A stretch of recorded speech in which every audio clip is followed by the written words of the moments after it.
Meus melhores cumprimentos a todos aqueles que despendem seu valioso tempo para nós estudarmos um tanto a nossa lei número 6.015 de 1973. Caminhando pela lei 6.015 de 1973, que nesse momento passa a pisar os caminhos do artigo 32 dessa lei, foi idealizada pela registradora de Registro Civil das Pessoas Naturais, lá em Trairi, no estado do Ceará, a doutora Thaís Castelo Branco, e o projeto foi acolhido com muita generosidade pela ARPEM do estado de Goiás. Eu aproveito então nesse momento para saudar o Dr. Bruno Quintiliano Silva Vieira, presidente dessa importante entidade goiana, bem como a minha estimada amiga, a doutora Evelyn Tonioli Valente, que é diretora da mesma entidade. E torno a agradecer a presença de todos aqueles que, como eu disse, despendem seu tempo para esses nossos pequenos estudos na área da lei de registros públicos.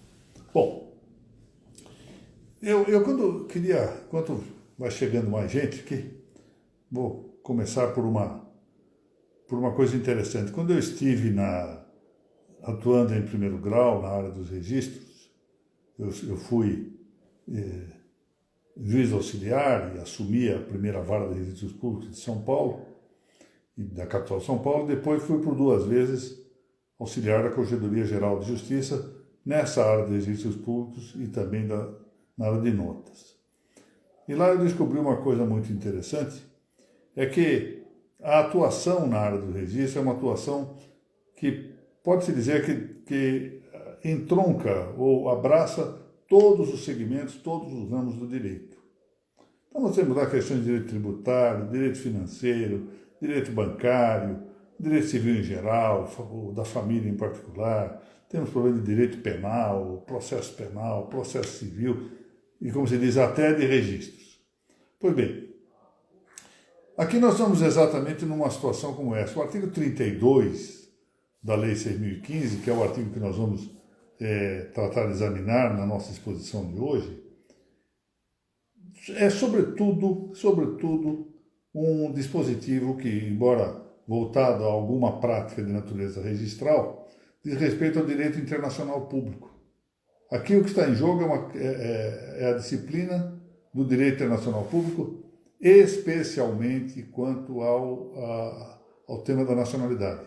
É verdade que o dispositivo trata também do óbito e do casamento, mas ele tem grande importância no que diz respeito à nacionalidade. A nacionalidade o que é? Nacionalidade é um vínculo jurídico, político, esse é o primeiro de seus sentidos, com o Estado, que soberanamente trata de verificar os requisitos para que alguém seja um nacional. E, de outro aspecto, a nacionalidade também diz respeito a um vínculo, agora sim de natureza sociológica, que faz com que alguém seja membro de um povo. Então nós temos dois conceitos aqui muito próximos de nacionalidade. Um, relacionando o indivíduo com o Estado, tal que o Estado reconhece que esse indivíduo é um seu nacional. Ou seja, dá-lhe o status de nacionalidade, o que favorece a ideia da proteção diplomática. Esse indivíduo, por ser de uma determinada nacionalidade, terá a seu favor uma proteção diplomática do Estado. E, no outro sentido, esse indivíduo, por deter certa nacionalidade, faz parte do povo dessa nação. Povo que não se identifica automaticamente com a ideia de população. População envolve também o estrangeiro, o apátrida, aquele que não tem nacionalidade. Bom, em geral, um dos aspectos fundamentais da nacionalidade é a chamada nacionalidade primária, ou primitiva, ou originária, que é a nacionalidade adquirida ou em razão do solo em que se nasce. Então nós temos aí a nacionalidade firmada pelo critério do ius soli, ou seja, o critério do solo, do território em que se nasce. Então quem nasce na Argentina é argentino, quem nasce no Brasil é brasileiro, quem nasce no Paraguai é paraguaio, na França é francês, etc. Ou pelo chamado ius sanguinis. Mas aqui é preciso que sanguinis.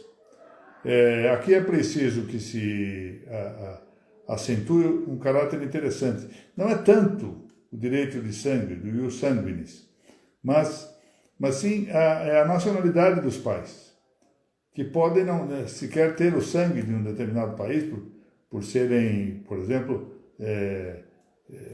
naturalizados.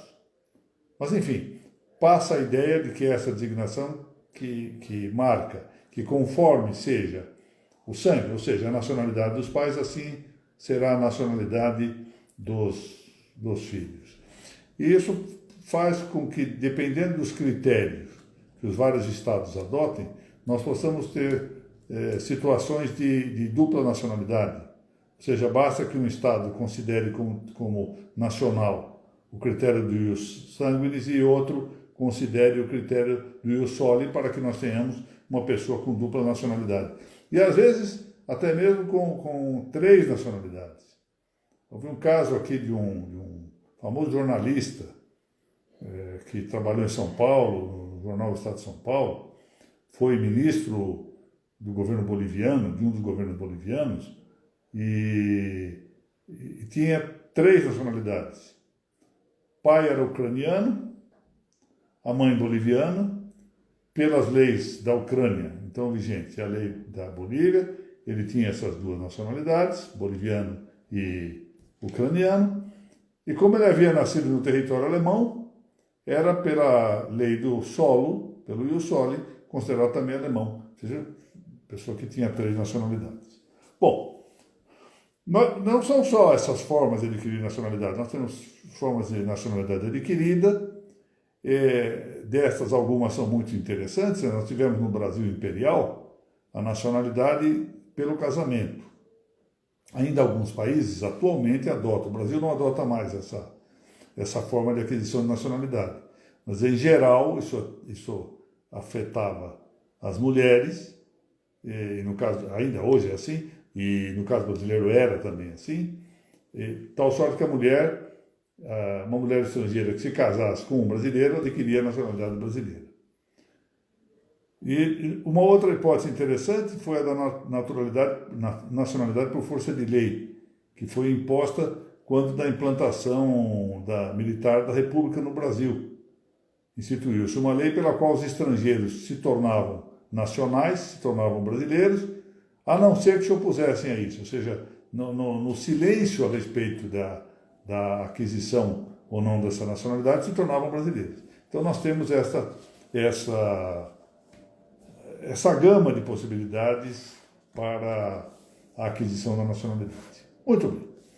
O que importa considerar nesse artigo 32, e já logo a partida eu direi isto, é que a partir do parágrafo 2º nós vamos ter uma alteração de influxo de origem constitucional que praticamente exclui do direito, parece que está revogado mesmo por falta de hipótese, o parágrafo 5º, e nos demais casos comporta uma certa retificação dos conceitos ou da disciplina ali constante. É preciso tentar para isso. Bom, vamos lá então, vendo esse artigo 32. Diz o caput desse artigo 32. Os assentos de nascimento, óbito e de casamento, então, são 3 situações que é objeto desta disciplina do artigo 32. O assento de nascimento, o assento de casamento e o assento de óbito. Ou seja, os atos principais que são levados para o registro civil das pessoas naturais. Bom, esses assentos, diz o artigo 32, quando sejam lançados, quando sejam lavrados em país estrangeiro, serão considerados autênticos em 2 situações. Então, primeira situação. Quando eles foram lavrados, nos termos, ou seja, pela autoridade local, nos termos da lei do lugar, diz a lei, e expedindo-se então certidões pelos cônsules brasileiros, pela autoridade consular brasileira. Então, nós vamos considerar autêntico vamos tratar de nascimento por enquanto, um assento de nascimento lavrado, por exemplo, na França, na Rússia, na Indonésia, pela autoridade do lugar, portanto, a autoridade que vai observar a lei do lugar, a lei do local, no nosso caso, a lei da França, a lei da Rússia, a lei da Indonésia, e isso será objeto de uma certidão, aliás, que deve ser expedida em 2 vias, pela autoridade consular brasileira.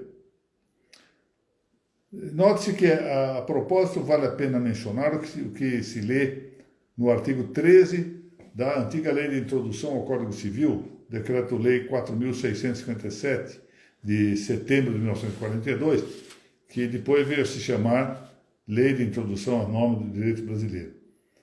Lê-se no artigo 13 desse decreto-lei que a prova dos fatos ocorridos em país estrangeiro rege pela lei que nele vigorar, quanto ao ônus e aos meios de produzir-se, não admitindo os tribunais brasileiros provas que a lei brasileira desconhece.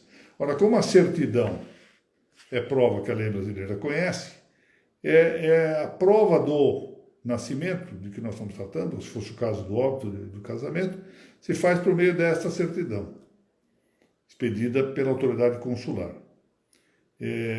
Claro, essa certidão deverá, por outro lado, ser objeto de inscrição no registro de títulos e documentos.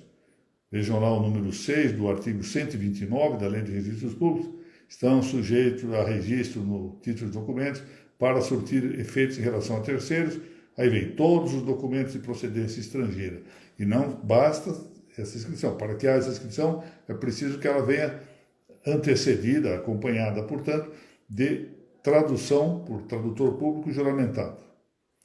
Lembremos também que os títulos, de acordo com o 148, e documentos e papéis escritos em língua estrangeira, uma vez adotados os caracteres comuns, poderão ser registrados no original para o efeito de sua conservação ou perpetuidade, mas, prossegue o artigo 148 da Lei de Registros Públicos, para produzirem efeitos legais no país e para valerem contra terceiros, deverão, entretanto, ser vertidos em vernáculo e registrada a tradução, o que também se observará em relação às procurações lavradas em língua estrangeira. Esse é o artigo 148 da nossa Lei de Registros Públicos. Então, essa é a primeira situação. Então, o assento de nascimento, uma vez lançado, lavrado pela autoridade estrangeira, observante da lei do lugar, é objeto de certidões expedidas pela autoridade consular, pelo cônsul brasileiro. Esse documento deve ser registrado em títulos de documentos depois de prévia tradução por tradutor juramentado.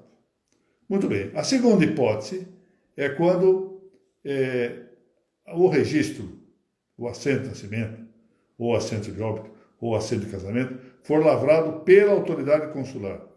Lembremos, a propósito, que os cônsules têm, de acordo com a Convenção de Viena sobre Relações Consulares, objeto de um decreto do Brasil, o decreto 61.078, de 1967, atribuições para as notas e para o registro civil das pessoas naturais. Ou seja, ele pode exercer funções de registrador civil das pessoas naturais e funções notariais, por força desta convenção a que se refere o decreto brasileiro 61.078 de 1967. Então, o cônsul pode, ele próprio, expedir a certidão.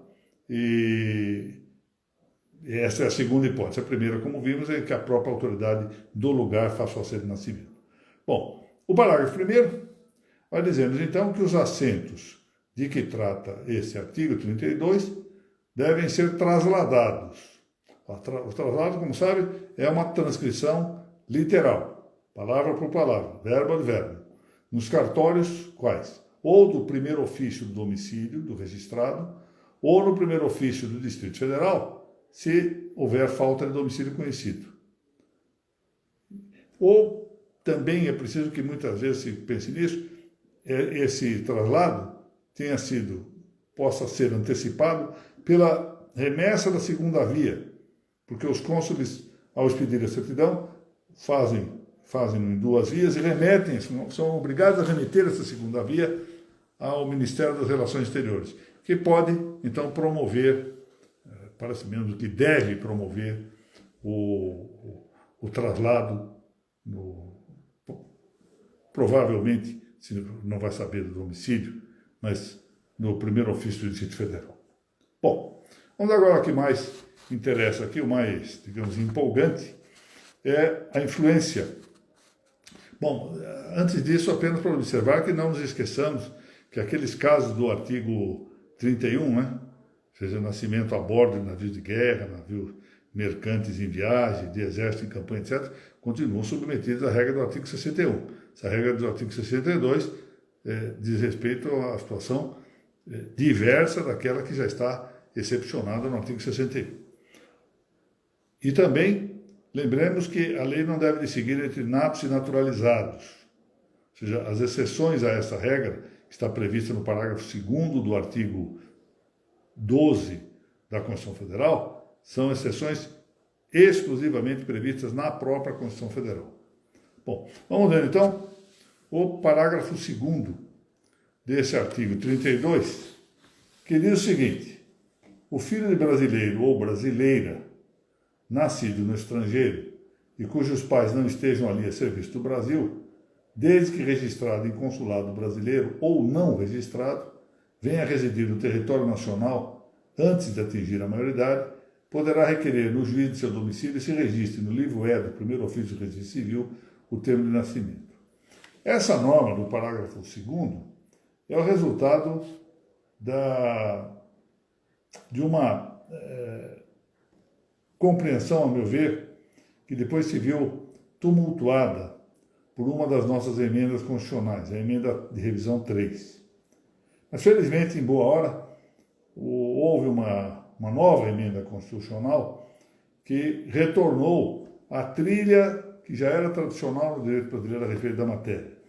E o artigo 12 da Constituição, no inciso 1º, em sua alínea C, acolheu a emenda, o texto que lhe deu a emenda constitucional número 54 de 2007 e passou a tratar a matéria do seguinte modo: os nascidos do estrangeiro de pai brasileiro ou mãe brasileira, uma coisa ou outra, não há necessidade que os dois sejam brasileiros, desde que sejam registrados em repartição brasileira competente, primeira hipótese, ou venham a residir na República Federativa do Brasil e optem em qualquer tempo, depois de atingida a maioridade, pela nacionalidade brasileira, são brasileiros natos. Então aqui nós temos duas hipóteses. Vejam que essa hipótese vai já afetar o parágrafo 2º, porque o parágrafo 2º vinha admitir que se pudesse fazer o registro no livro E do primeiro ofício de registro civil do termo de nascimento deste filho de brasileiro ou brasileira nascido no estrangeiro, nos casos em que ele estava registrado no consulado brasileiro, todo tu conhece a mesma coisa aqui, mas também naqueles em que ele não estivesse registrado, desde que viesse a residir no território brasileiro antes de atingir a maioridade. Esse é o primeiro ponto. Esta ideia de venha residir no território brasileiro antes de atingir a maioridade foi suprimida pela letra C do inciso 1º do artigo 12 da Constituição Federal, com a redação que lhe deu a emenda constitucional número 54. Vejam que agora diz apenas isso. Depois da referência ao que está registrado em repartição, vem ou venham a residir na República Federativa do Brasil. Ponto e basta. Já não se fala mais nesta anterioridade de atingir a maioridade para residir no Brasil. Esse é o primeiro ponto. Então, o parágrafo 2º do artigo 32 já sofre essa modificação. Mas não é só. Se formos ao parágrafo 3º, vamos ler: do termo e das respectivas certidões de nascimento registrado na forma do parágrafo antecedente, parágrafo 2º, constará que só valerão como prova de nacionalidade brasileira até 4 anos depois de atingida a maioridade. Essa indicação dos 4 anos já não está mais em vigor. Reparem que a letra C do inciso 1º do artigo 12 da Constituição Federal, volto a dizer, com a redação da emenda constitucional 54, diz no final: optem em qualquer tempo, depois de atingida a maioridade, pela nacionalidade brasileira. Em qualquer tempo, já não há mais a necessidade de que se faça em até 4 anos.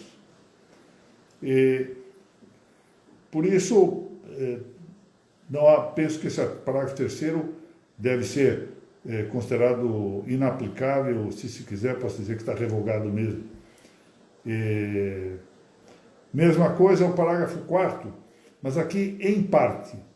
Parágrafo 4º do artigo 32 da Lei de Registro Público diz: dentro do prazo de 4 anos, depois de atingida a maioridade, bom, isso aqui já não está mais em vigor, pode ser em qualquer prazo, mas prevalece a parte final, que deverá ele manifestar a sua opção pela nacionalidade brasileira perante o juiz federal. Deferido o pedido, proceder-se-á ao registro do livro E, tal. Bom, então, em parte, esse parágrafo 4º está alterado. Não há mais esse prazo de 4 anos.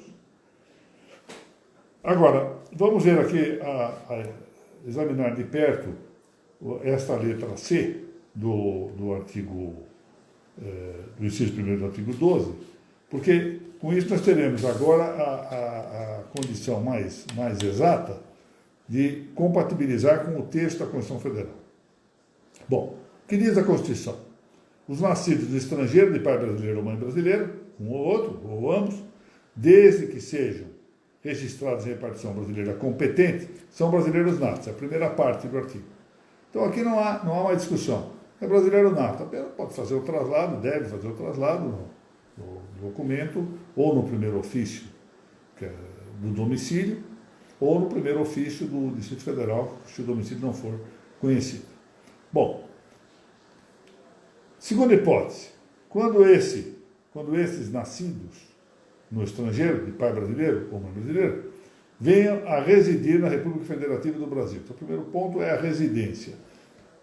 É muito provável que o ideal fosse que, em vez de residência, se falasse em domicílio. Porque pode dar-se o caso em que alguém tenha realmente uma residência provisória e parece que não é isso que se atende com essa referência. Mas, enfim, diz aqui a Constituição: venham a residir na República Federativa do Brasil e optem em qualquer tempo, portanto já não tem mais aquela ideia dos 4 anos como prazo de caducidade para a opção, depois de atingir a maioridade, pela nacionalidade brasileira. Então vamos ver o seguinte: vem residir no Brasil, pouco importa se na menoridade ou na maioridade, não há essa referência, e optem.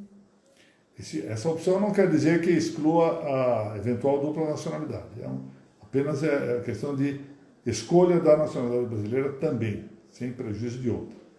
Em qualquer tempo, está dito, depois de atingida a maioridade, pela nacionalidade brasileira. Essa opção se faz por meio de um processo de jurisdição voluntária que tramita perante a Justiça Federal, processo relativamente simples, em que o juiz federal verifica os requisitos e homologa essa opção. Então, nós temos a situação seguinte: aquele que será registrado em repartição brasileira competente, nascido no exterior, filho de brasileiro ou brasileira, é brasileiro nato, tolito quaestio.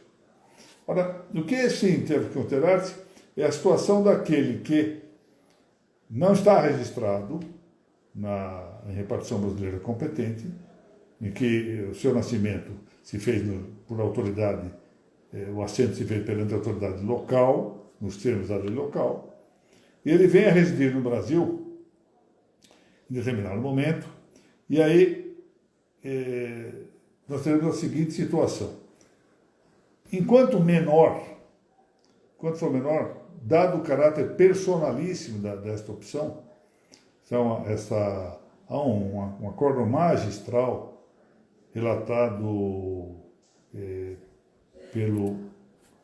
por um grande ministro do Supremo Tribunal Federal, há muitos anos, questão de décadas atrás, em que ele diz que a situação é de direito personalíssimo, não pode ser sequer exercitada pelos pais do menor. Então cabe ao maior como está dito aí, em qualquer tempo, depois de atingida a maioridade, é que ele poderá optar pela nacionalidade. Então há um interregno, em que ele sendo menor, tem que ter alguma nacionalidade. Não pode considerar-se a mais da nacionalidade brasileira, portanto. É razoável que seja assim. Então, enquanto menor, ele é tido como brasileiro nato. Aí, atingindo a idade de 18 anos, e aqui alguns chegam a sugerir que, como há o direito de voto aos 16, essa maioridade, para esse fim, deveria ser 16 anos, mas parece prevalecente o entendimento que é com 18 anos, e se tem invocado frequentemente o Código Civil. Outros invocam por analogia uma passagem da Constituição Federal a respeito à elegibilidade dos vereadores, mas em todo caso a idade de 18 anos é considerada como um marco para essa maioridade. Ora, depois de atingida a maioridade, ele passa a ter, na verdade, uma situação de dúvida a respeito, enquanto não haja opção, de dúvida a respeito da nacionalidade. Ele optará ou não? Então, o que se tem entendido é que há uma condição suspensiva dessa nacionalidade. Ou seja, enquanto ele é menor, ele é brasileiro nato nessa situação. Ou seja, brasileiro, nascido no exterior, filho de pai ou mãe brasileira, que não se registrou na repartição brasileira competente, ou seja, no consulado brasileiro, ou eventualmente na embaixada, quando assim se admitir. Este, vindo a residir no Brasil, na situação de menor, é tido como brasileiro nato. Bom, e depois disso? Bom, depois disso, atingiu a maioridade, ele está sujeito a uma condição suspensiva dessa nacionalidade, até que eventualmente ele opte. Por isso é que o parágrafo 5º deve entender-se revogado, quando manda cancelar o registro provisório que se efetua na forma do parágrafo 2º. Por quê? Porque não há mais prazo para essa opção. Isso pode ser com muita idade e resolve, ao final da vida, optar pela nacionalidade brasileira. Portanto, não há campo para cancelar esse registro provisório. Faz-se o registro pode considerar-se efetivamente provisório, mas não pode ser cancelado. Não pode ser cancelado porque a nacionalidade, na maioridade nessas situações, está submetida a uma condição suspensiva. Então é isto. Rematando, o caput do artigo 32 está bem, o parágrafo 1º também, sem nenhum problema. A partir do 2º nós temos a alteração bastante considerável desse dispositivo do parágrafo 2º.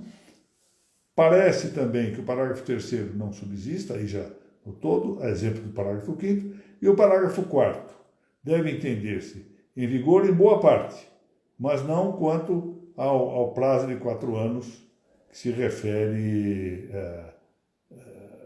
a essa opção de nacionalidade, quando a Constituição diz agora que essa opção pode ser efetuada a qualquer tempo.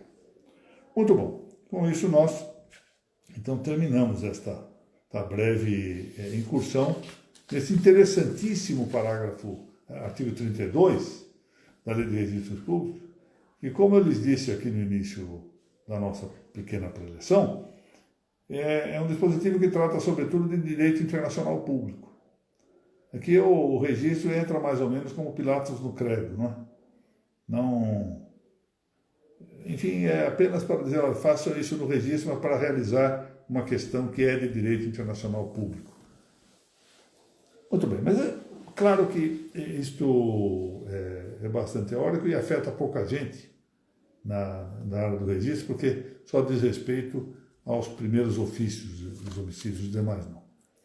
Bom, eu queria, ao terminar aqui a nossa exposição de hoje, mais uma vez, agradecer a honra que me concedem os diretores da ARPEN de Goiás por patrocinar esses nossos encontros do Caminhando pela Lei 6.015. Como sabem os senhores, isso aqui é um projeto idealizado por uma registradora civil, não é? A doutora Thaís Castelo Branco, e eu fiz a proposta à ARPEN Goiânia, de Goiânia, ARPEN de Goiás, sediada na belíssima cidade de Goiânia, para que isso pudesse ser versado. E vamos caminhando passo a passo. Na próxima reunião vamos tratar do artigo 33 e é possível que já possamos tratar de outros dispositivos, porque acontece isso na lei. De repente aparece um artigo de muita expressividade, de muito conteúdo, como esse caso do artigo 32. Outras vezes, o dispositivo mal comporta análise.